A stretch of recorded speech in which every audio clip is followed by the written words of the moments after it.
ओम श्री गुरुभ्यो नमः। तत्वबोध,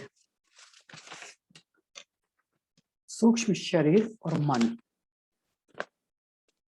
talks bye Shri Narasimha प्रभु जी। सूक्ष्म शरीर कैसे बना? ये शटल बॉडी या सूक्ष्म शरीर, जिसको अभी हमने पिछले वाले लेसन में समझा है। शटल बॉडी क्या है, कैसे बनी है? ये शटल बॉडी 17 ऑर्गन्स से मिलके बनी है। 5 हैं इंद्रियां, सेंस ऑर्गन्स, 5 हैं कर्म इंद्रियां, एक्शन ऑफ सेंस ऑर्गन्स, और 5 हैं प्राण और मन और बुद्धि। हमने अंधे व्यक्ति को देखा, अंधा है लेकिन आंख है लेकिन देख नहीं सकता। क्यों? क्योंकि शटल बॉडी काम नहीं कर रही। शटल बॉडी है ये है 5 सेंस ऑर्गन्स, और ये सेंस ऑर्गन्स के एक्शन कर्मेंद्रियां, इंद्रियां कर्मेंद्रियां, 5 प्राणास, प्राण अपान समान उदान और व्यान वायु, ये मनस और बुद्धि, ये मिलके क्या बना है? ये सूक्ष्म शरीर बना है। हमने एक अंधे व्यक्ति को देखा, उसकी आंख तो दिख रही है लेकिन उसको दिखाई नहीं देता है। क्यों? क्योंकि सूक्ष्म शरीर के एक्टिव नहीं है वहां, तो वो नहीं देख पाएगा। केवल फिजिकल बॉडी काम कर रही है। बाहरी शरीर, ग्रॉस बॉडी में तो आंख दिखाई देती है, लेकिन शटल बॉडी में वो उसका फंक्शन नहीं है। शटल बॉडी से फिजिकल बॉडी को देखते हैं।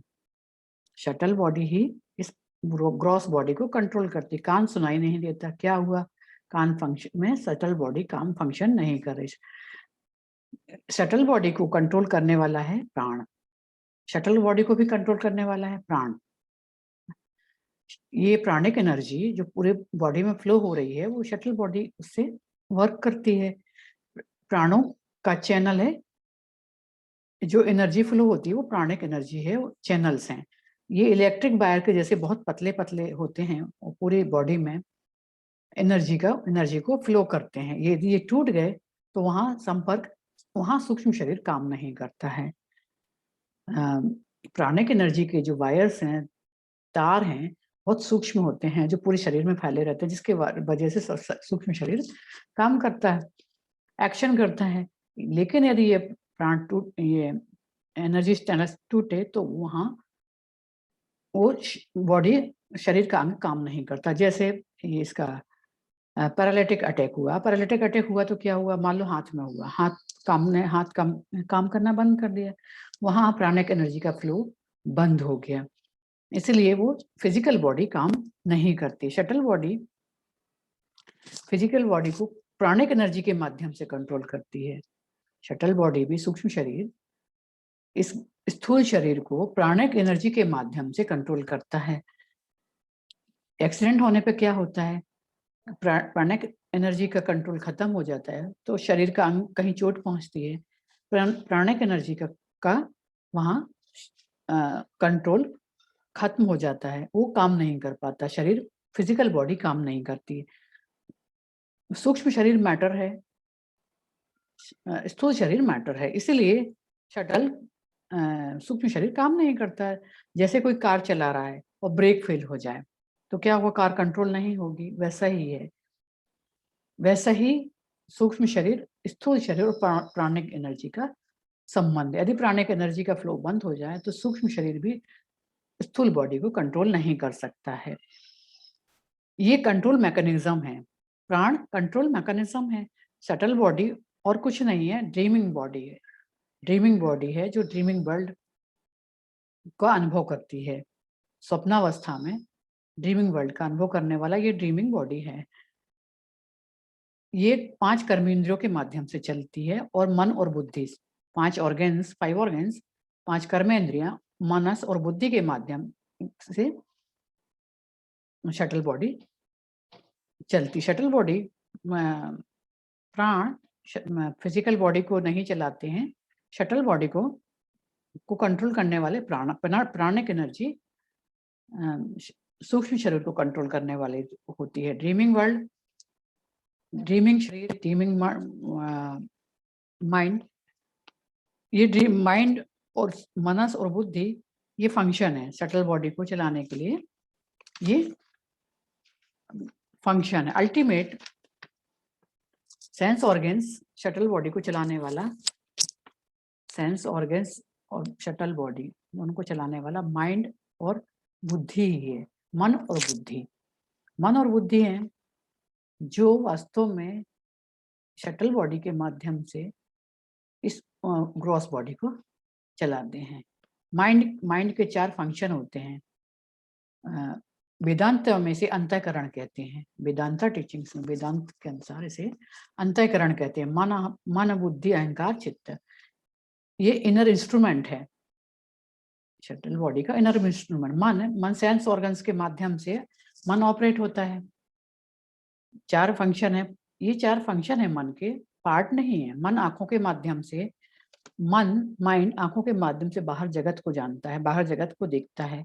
मन बॉडी के फंक्शन करता है, मन बॉडी के फंक्शन करता है। जैसे बाहर फ्लावर देखा, इनपुट मिला मन को, फ्लावर है।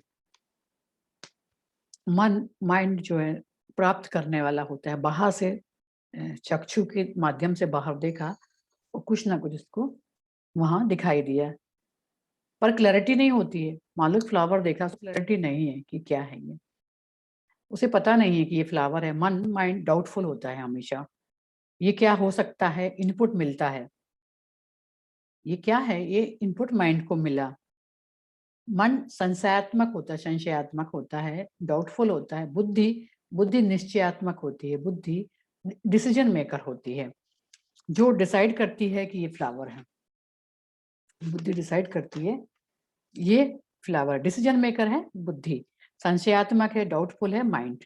निश्चयात्मक डिसीजन है, निश्चय डिसीजन करने वाला है बुद्धि।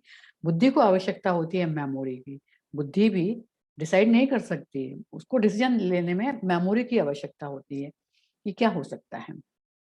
अच्छा, ये वाइट कलर का है, ये फला फूल हो सकता है, ये रोज हो सकता है, ये क्या फ्लावर है, ये वो मेमोरी से कलेक्ट करता है। बुद्धि डिसाइड करती है मेमोरी से। तो इस तरह से 3 फंक्शन हुए। इनपुट मिला पर डाउटफुल, वो डाउटफुल होता है। जो भी इनपुट आंखों के माध्यम से माइंड को मिला वो डाउटफुल होता है। पहला तो डाउटफुल है, क्लियर नहीं है। डिसीजन है, बुद्धि डिसीजन करती है, डिसीजन मेकर बुद्धि करती है, इंक्वायरी करती है। बुद्धि इंक्वायरी करती है कि क्या है। इंक्वायरी किससे करती है? मेमोरी से। मेमोरी, यदि मेमोरी में इनपुट, मेमोरी में वो ना हो तो वो डिसाइड करना आसान नहीं होता है। तुम हर चीज फ्रेश होगी, नई होगी तो डिसीजन करना मुश्किल होगा। हर चीज की पहचान करना आसान नहीं होगा, सब कुछ नया।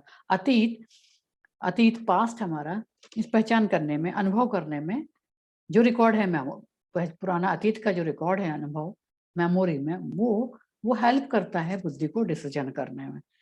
बुद्धि और मेमोरी मिलकर डिसाइड करते हैं। बुद्धि मास्टर है, बुद्धि मास्टर, डिसीजन मेकर है, मास्टर है, क्योंकि वो चतुराई से उपयोग करता है, डिसीजन करता है।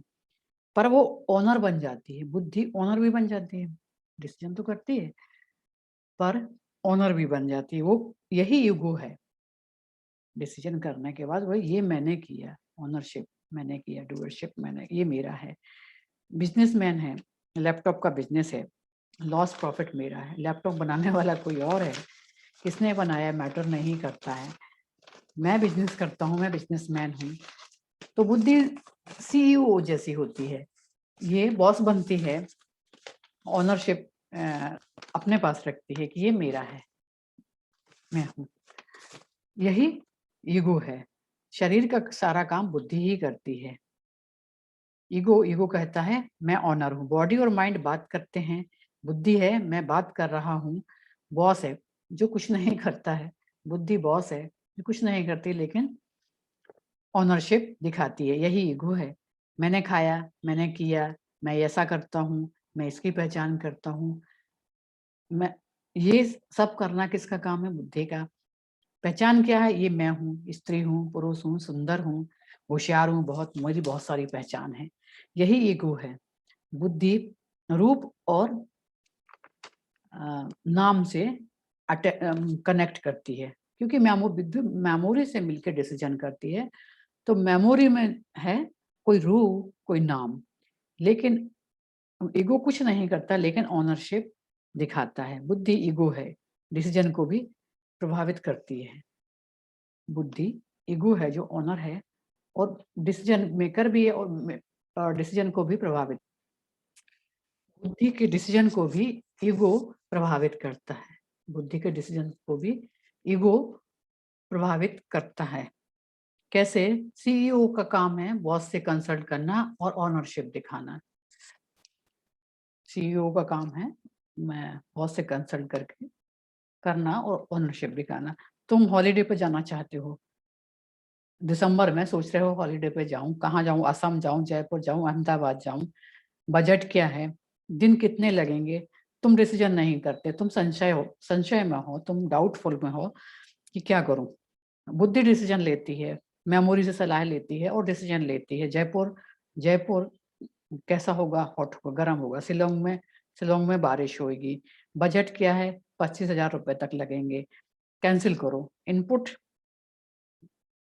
दे इनपुट टेक मेमोरी से इनपुट लिया, डिसीजन किया, लेकिन ईगो इसको इन्फ्लुएंस कर, ईगो इसको प्रभावित करता है। ईगो कहता है तुम गरीब हो, तुम मेमोरी से इतना सारा इंफॉर्मेशन कलेक्ट की, लेकिन ईगो कहता है कि तुम गरीब हो, तुम्हें इतना पैसा खर्च करने की जरूरत नहीं है। तो इस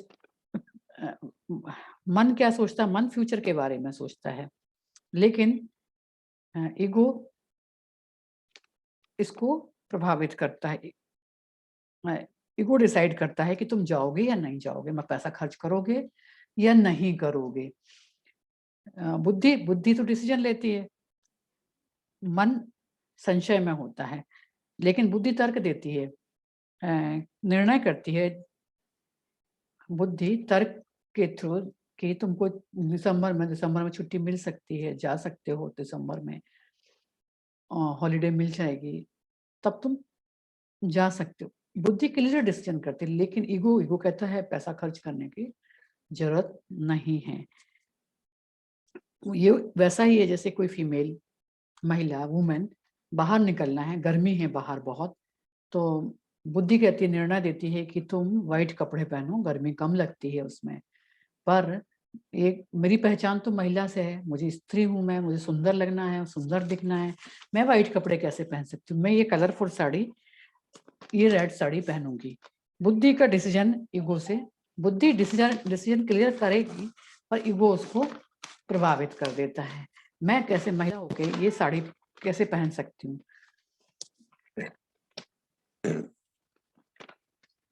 डिसीजन बहुत क्लियर होता है बुद्धि का, लेकिन पर्सनालिटी ब्रॉड होता है।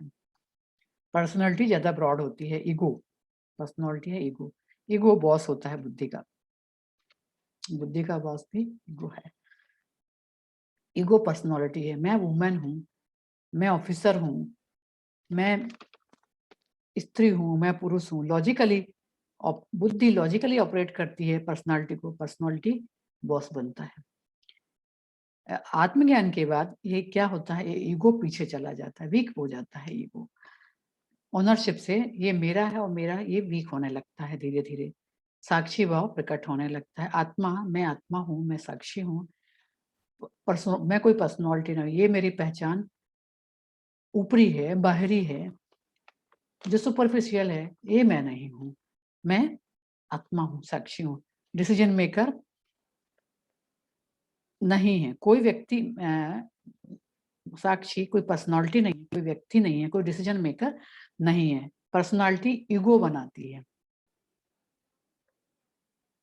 एज ए सेल्फ, मैं ना तो शटल बॉडी नहीं हूँ, मैं सेल्फ अवेयर हूँ। शटल में क्या हो रहा है इसको मैं जानने वाला हूँ। सेल्फ ना तो करता है और ना अनुभव करता है, ना डुअरशिप है और ना एक्सपीरियंसर है। सेल्फ सेल्फ करता भी नहीं है, अनुभव करता भी नहीं है। सेल्फ एक्सपीरियंस थ्रू सेल्फ अनुभव भी सटल बॉडी के माध्यम से करता है। अच्छा और बुरा अनुभव सेल्फ, अच्छे और बुरे से सेल्फ को कोई फर्क नहीं, आत्मा को कोई फर्क नहीं पड़ता अच्छा क्या है, बुरा क्या है, ठंडा है, गर्म है, इससे कोई फर्क। आई एम सेल्फ फ्री करता है शटल बॉडी से। नॉलेज नॉलेज फ्री करता है सेल्फ को शटल बॉडी, सूक्ष्म शरीर से। क्योंकि सूक्ष्म शरीर बदल रहा है, सूक्ष्म शरीर चेंज हो रहा है, वो रियलिटी नहीं है, परंतु तुम अपने आप को मिक्सिंग करते हो शटल बॉडी से सेल्फ को, आत्मा को और इस सूक्ष्म शरीर को। क्योंकि अवेयर हो, अवेयरनेस से सेपरेट करना आसान नहीं है। अवेयरनेस मिक्सअप करती है। मैं ईस्ट जाऊं, मुझे ईस्ट जाना चाहिए, नॉर्थ जाना चाहिए, वेस्ट जाना चाहिए, कहाँ जाना है? मन सोचेगा डाउटफुल है, विचार है कहाँ जाना चाहिए। विचार में हमेशा डाउट होते हैं, मेरे पास छुट्टी नहीं है, बैंक में वर्क है। ईगो कहता है आई कैन नॉट, मैं नहीं जा सकता, वो छुट्टी नहीं है, वो बहुत काम का भार है, पर छुट्टी पर मैंने तय किया है। तो बुद्धि कहती है मैंने तय किया है, मुझे जाना है। ये डिसाइड कौन करता है? बुद्धि। बुद्धि क्लियर डिसीजन देती है कि जाना है। सभी कुछ कंडीशनल है, सभी कुछ उपाधि से आया है। आई केवल अवेयरनेस है, आई केवल जानता है, कोई डिसीजन नहीं करता है। बुद्धि डिसीजन करती है, तब ईगो डिसीजन मेकर होता है। तुम्हें जाना है या नहीं जाना, ये ईगो डिसाइड। ईगो पर्सनालिटी है, ये मैन होना, वुमेन होना, ऑफिसर होना, ये जो भी कंडीशनल है, उपाधि है, वो ईगो है। सेल्फ नहीं जानता, ना तो कुछ करता है ना अनुभव। अनुभव भी सूक्ष्म शरीर करता है, डिसीजन बुद्धि करती है। सेल्फ साक्षी है, केवल अवेयरनेस है, वो जानती है बस। Who is suffering? सफरिंग कौन है फिर? भुगता कौन है? भुगता ईगो है, मैं नहीं हूं। मैं आई सेल्फ भुगता नहीं, ना तो ना हम करता ना हम भुगता, ना कुछ करता है ना भोगता है। ईगो है जो सफरिंग है, ईगो ही सफर करता। तो ना तुम स्थूल शरीर हो ना सूक्ष्म शरीर हो, तुम हो सेल्फ साक्षी। इस सूक्ष्म शरीर से के माध्यम से, मन और बुद्धि के माध्यम से अनुभव करने वाले तुम साक्षी हो।